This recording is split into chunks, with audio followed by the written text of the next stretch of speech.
Hello दोस्तों, स्वागत है आप लोगों का आज के टॉपिक में। आज हमारा टॉपिक है एनिमल किंगडम का, जंतु जगत, प्राणी जगत का एक छोटे से पार्ट्स का, जिसका नाम है IVF। जिसका नाम क्या है? IVF। तो आइए हम लोग देखते हैं।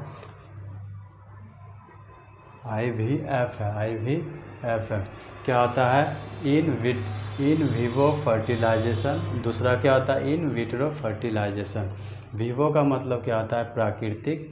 इसमें क्या होता है? शरीर के अंदर निषेचन होता है, और ये निषेचन किस में होता है? मनुष्य में होता है। विट्रो का मतलब क्या होता है? कृत्रिम। और ये निषेचन कहाँ होता है? शरीर के बाहर होता है। और ये निषेचन किस में होता है? मेढक में। शरीर के अंदर निषेचन होता है मनुष्य में, शरीर के बाहर निषेचन होता है मेढक में। ये जो हमारा डायग्राम है, मादा का है, फीमेल का है, ओवरी है। और ये निषेचन इसमें कहाँ होता है? शरीर के अंदर होता है। और मेढक में कहाँ होता है? शरीर के बाहर निषेचन। Thank you. जय हो।